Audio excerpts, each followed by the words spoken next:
Aspirants, a very warm welcome on the YouTube channel of analyst IAS. तो इस बार independence day पर PM ने कुछ स्कीम्स जो हैं वो अपनी स्पीच में इन्होंने उनका जिक्र किया था। And we'll discuss about it. We'll see why news, Vishwakarma Yojana क्या है, लखपति दीदी स्कीम क्या है, देन अर्बन पुअर के लिए एक स्कीम है जो हाउस बिल्डिंग के लिए होगी। Then we have a questions. Why news, recently prime minister Narendra Modi ने 15 अगस्त के मौके पर दो नए इनिशिएटिव्स अनाउंस किए थे। एक है विश्वकर्मा योजना, जो नई स्कीम है जिसका बजट लगभग 13,000 करोड़ से 15,000 करोड़ तक का रखा गया है। और एक है लखपति दीदी। लखपति दीदी एक स्किल ट्रेनिंग प्रोग्राम है जिसमें लगभग 2 करोड़ महिलाओं को स्किल ट्रेनिंग की जाएगी ताकि वो एटलीस्ट 1 लाख सालाना कमा सकें। प्रधानमंत्री ने ये भी अनाउंस किया कि गवर्नमेंट जो है एक न्यू स्कीम लॉन्च करेगी अर्बन जो पुअर हैं, ताकि वो हाउसेस बना सकें सिटी पे जो रेंट पर रह रहे हैं ऑलरेडी सिटीज़ में। इस प्रोग्राम के अंदर उनको इंटरेस्ट रेट में रिलीफ दे दिया जाएगा जो वो बैंक से लेते हैं होम लोन के तौर पर। So these are the things. अब विश्वकर्मा योजना क्या है? तो विश्वकर्मा योजना एक स्कीम है जिसका काम है skill development, financial assistance, market linkage provide कराना आर्टिसंस को, क्राफ्ट मेकर्स को, सोशल सिक्योरिटी प्रोवाइड कराना और आर्टिशंस एंड क्राफ्टमैन को बेसिकली एम्पावर करना, जो अलग अलग कम्युनिटीज से आते हैं और मैक्सिमम जो है स्पेशली वो अदर बैकवर्ड क्लासेस से आते हैं। ये आर्टिसंस क्राफ्टमैन को कवर करेगी जो टेक्सटाइल्स में काम करते हैं, लेदर में, मेटल में, wood, clay, stone, bamboo, paper, cane, glass, जो छोटे वर्कर्स हैं उनमें। नाउ ये स्किल ट्रेनिंग देगी आर्टिसंस को बेस्ड ऑन कि उनका एग्जिस्टिंग लेवल प्रोफिशिएंसी का क्या है और मार्केट में डिमांड क्या है। जो ट्रेनिंग है ये अलग अलग मोड से होगी, बेसिकली ऑनलाइन कोर्सेज भी होंगे, मोबाइल ऐप्स के थ्रू दी जाएगी, वर्कशॉप्स होंगे, सेमिनार्स होंगे। सो ये सारी चीज़ें। फाइनेंशियल असिस्टेंस भी प्रोवाइड कराई जाएगी, लोन्स के तौर पे ग्रांट्स दिए जाएंगे, सब्सिडीज या इंटरेस्ट वेवियर्स दे दी जाएंगे ऑलरेडी किसी एग्जिस्टिंग लोन पर। असिस्टेंस जो है वो रॉ मटेरियल प्रोक्यूरमेंट पर दी जाएगी, अगर वो कोई टूल परचेज करते हैं, किसी प्रोडक्ट को वो डेवलप करना चाहते हैं, अपनी क्वालिटी इंप्रूव करना चाहते हैं। So these are the things. और एक चीज और कि मार्केट के लिंकेजेस प्रोवाइड कराए जाएंगे आर्टिशियंस को, क्राफ्टमैन्स को अलग अलग प्लेटफॉर्म्स के थ्रू, ताकि वो अपना सामान ज्यादा जगह बेच सके। जैसे ई कॉमर्स पोर्टल्स हैं, एग्जीबिशंस के थ्रू जो मेले लगते हैं, and fairs, festival. So these are the things. Moreover branding, packaging पर भी सरकार इसमें ध्यान देगी। देन जो है वो है लखपति दीदी स्कीम। इस स्कीम के अंडर बेसिकली जो ट्रेनिंग कोऑर्डिनेटर्स होंगे ब्लॉक लेवल पे और डिस्ट्रिक्ट लेवल पे, अभी ये शुरू हो चुका है ऐप के through.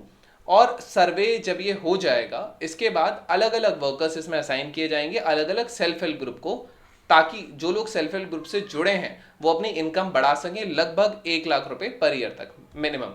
Okay, now self help group जो है ये बेसिकली माइक्रो एंटरप्राइजेस को भी एंकरेज करेंगे स्किल डेवलपमेंट के लिए, और लगभग 20,000 नए सेल्फ हेल्प ग्रुप बनाए जाएंगे स्टेट में इसी फाइनेंशियल ईयर में जो चल रहा है, ताकि ज़्यादा से ज़्यादा महिलाओं को इस स्कीम का बेनिफिट मिल सके।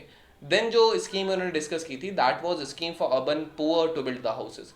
गवर्नमेंट एक नई स्कीम लॉन्च करेगी उन लोगों के लिए जो कि किराए के मकानों पर रहते हैं शहरों में और वो अपना खुद का घर बनाना चाहते हैं। इस स्कीम के अंडर गवर्नमेंट जो उन्होंने होम लोन पे अगर इंटरेस्ट ले रखा है तो उस पर रिलीफ प्रोवाइड करा देगी, वेवियर दे देगी उन फैमिलीज़ को जो रेंटेड उसमें रह रहे हैं, स्लम्स में रह रहे हैं या अनऑथोराइज्ड कॉलोनीज में रह रहे हैं और वो एक अपना खुद का घर चाहते हैं।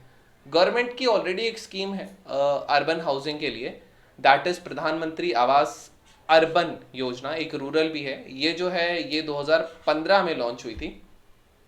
ये एक फ्लैगशिप मिशन था गवर्नमेंट का, और इसकी जो नोडिंग मिनिस्ट्री थी वो ministry of housing and urban affairs था।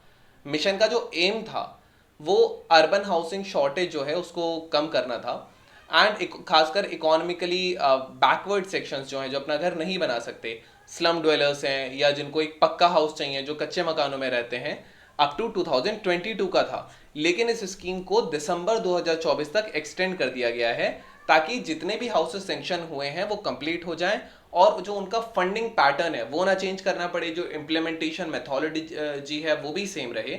अब इसमें एक ये डेटा है कि लगभग टोटल जो हाउसेस बिल्ड हुए वो 75.51 लाख हाउसेस कंप्लीट हो चुके हैं, जिसमें से 71.39 लाख में लोग ऑक्यूपाइड हैं और वो वहां रह रहे हैं। So these are the things about that. ये कुछ ये जो स्कीम्स थे, पहला विश्वकर्मा योजना, ये एक मेगा स्कीम है, हमने देख लिया था, इसका बजट जो है 13,000 करोड़ से 15,000 करोड़ तक, राइट।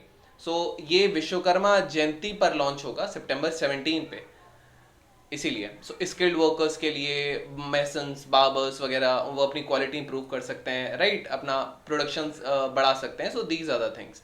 एक ग्लोबल वैल्यू चेन भी उनको दी जाएगी, डोमेस्टिक वैल्यू चेन और ग्लोबल वैल्यू चेन दोनों जगह काम होगा। देन एक ये है कि गवर्नमेंट जो जन औषधि केंद्र है जहाँ पे जेनरिक दवाइयाँ मिलती हैं, वो अभी 10,000 हैं, तो गवर्नमेंट ये चाहती है कि वो लगभग 25,000 हो जाएं, और ताकि जो मेडिसिन हैं वो अफोर्डेबल रेट पे मिल सकें। जो अभी तक फिलहाल हुआ है उसमें लगभग 20,000 करोड़ की सेविंग हुई है, ये गवर्नमेंट का डेटा कहता है। स्किल ट्रेनिंग है तो लखपति दीदी का जो है ये लगभग 20 मिलियन या 2 करोड़ महिलाओं को ही दी जाएगी through villages of the country, right. जैसे वो एलईडी बल्ब बना सकते हैं, पेन बना सकते हैं, प्लम्बिंग की स्किल्स हो गई, ऑपरेटिंग की कुछ स्किल्स हो गई, तो ये कुछ काम उनको दिए जाएंगे, सिखाए जाएंगे। देन होम ओनरशिप का हमने देख लिया है कि एक नई स्कीम आगे जाके लॉन्च होगी। सो ये जो स्कीम है ये रिलीफ देगी बैंक लोन्स पर, खासकर मिडिल क्लास फैमिलीज को जो सिटीज में ऑलरेडी रह रहे हैं और अपना खुद का उनका घर नहीं है, so they can avail go through this scheme. Now we have a prelims practice question with reference to प्रधानमंत्री फसल बीमा योजना, consider the following statements। ये 2016 यूपीएससी का क्वेश्चन है। First statement is under this scheme farmers will have to pay a uniform premium of 2% for any crop they cultivate in any season of the year, and the second statement says that the scheme covers post-harvest losses arising out of cyclones and unseasonal rains. Which of the statements given above is are correct? 1, 2, both, neither. So you can type the answer in the comment section. They'll let you know if it's correct or not. Now we have our mains practice question. So do you think Internet of Things offer a new form of persistent surveillance by surveillance? Discuss, okay, this is just this much. So discuss the salient features of PM Shram Yogi Mandan. How is it a new hope of light for the pension scheme for unorganized sectors in India? So this is the question. So this was all about today's video and session. Hope you understood it. Thank you. Have a nice day and stay tuned with Analyst IAS for your better preparation.